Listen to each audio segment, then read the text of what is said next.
دوسری چیز جس کا قرآن نے ذکر کیا ہے وہ ہے آنکھ، وہ ہے نظر۔ یقین رکھو شیطان کے زبردست تیروں میں سے ایک تیر ہے ہماری تمہاری نگاہ۔ جس نوجوان نے اس راز کو سمجھ لیا، اگر اسے دنیا میں کچھ بننا ہے، اگر اس کو زمانے کی خرابیوں اور ماحول کی خرابیوں سے اپنے آپ کو بچانا ہے، تو کان کے بعد آنکھ کو بچا کر رکھنا ہے۔ بہت بڑا امتحان ہے نوجوانوں، چیلنج ہے، بڑا چیلنج ہے۔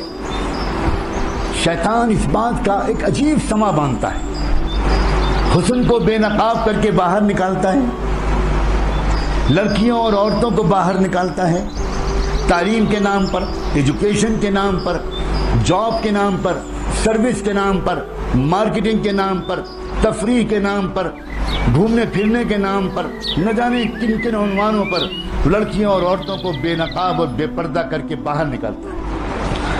اور مردوں کو بے چین کرتا ہے کہ وہ دیکھیں،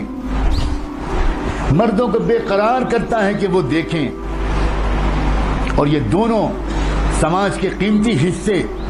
جو اگر یہ دونوں male and female, boys and girls, اگر یہ دونوں کسی سماج کے پاکیزہ ہو جائیں اور ویلیوز پر یقین رکھنے لگیں اور آئندہ کے لیے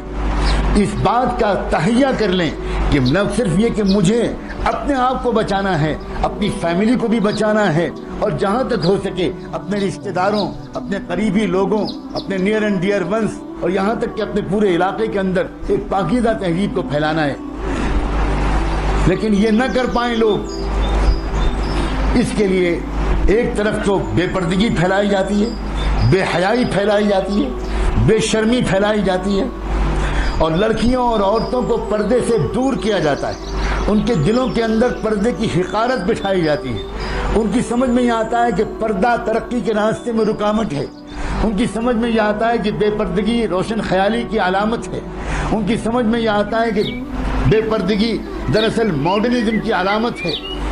انا للہ و انا الیہ راجعون۔ میں اپنے ان عزیز نوجوانوں کے سامنے بوجھل قسم کی دینی تقریر نہیں کرنا چاہتا، میں ان سے ان کی زبان میں بات کرنا چاہتا ہوں۔ مجھے کوئی یہ بتائے، کوئی ایک نام دے دے کہ جس عورت نے، جس لڑکی نے اپنے آپ کو بے نقاب اور بے پردہ کیا ہو، اور جس نے اپنے حسن کو پبلکلی ڈیمانسٹریٹ کیا ہو، اور جس نے خود اپنے حسن کے ذریعے سے سماج کے کرمنلز کو انوائٹ کیا ہو، کسی ایک عورت کا ایسا نام دے دو، اس سے انسانیت کو کبھی بھی کوئی اچھا سبق ملا ہے؟ اس کی پیٹ سے جو بچے پیدا ہوئے ہیں، کیا ان بچوں نے انسانیت کو کوئی خدمت کی ہے؟ کیا اس کے گھروں کے اندر سے کوئی ایسا امام وقت کا رہبر ملا ہے، کوئی وقت مجدد ملا ہے، کوئی زمانے کی باطل طاقتوں کی کلائی موڑ دینے والا کوئی بہادر سپوت ایسی کسی ماں کے پیٹ سے پیدا ہوا ہے؟ اپنے مقام کو پہچانو۔ کیا ہو گیا ہماری بچیوں کو، کیا ہو گیا ہمارے نوجوانوں کو؟ تم دکھاتی ہو اور نوجوان لڑکے دیکھتے ہیں، دکھانے والے دکھانے سے توبہ کریں اور دیکھنے والے دیکھنے کی عادت چھوڑیں۔ جب سماج پاک بن پائے گا،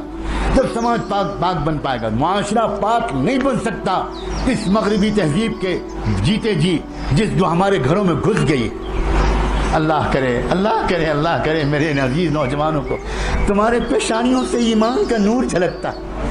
تمہارے اندر جذبات نظر آتے ہیں کہ تم چاہتے ہو کہ نیک بنو، تم چاہتے ہو کہ تم کسی طرح ان برائیوں سے اپنے آپ کو بچاؤ، لیکن دوستو عزیزو تمہیں مضبوط ارادہ کرنا پڑے گا، مضبوط ارادہ کرنا پڑے گا، ایسا ارادہ کہ تم روزانہ جب کالج جاؤ، جب روزانہ تم اپنی اسٹڈی سینٹر میں جاؤ، جب روزانہ تم گھر سے باہر نکلو تو نکلنے سے پہلے کیا میں تم کو آج ایک مشورہ دوں کہ 2 رکعت نماز پڑھ کے اللہ سے مانگا کرو کہ اللہ میں کمزور بنتا ہوں آپ کا، اللہ میں آپ کا کمزور بنتا ہوں، باہر شیطان کے جال پڑے ہوئے ہیں، اب باہر بہت مصیبت ہے، اللہ میں کیسے اپنی نظر کو بچاؤں، اگر نہیں پڑھتا تو مشکل اور کالج جاتا ہوں تو مشکل، میرے اللہ تو مجھے بچا لے۔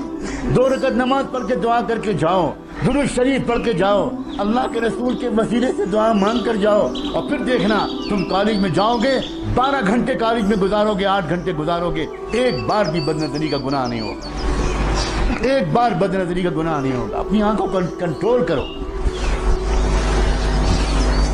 دونوں کی ذمہ داری ہے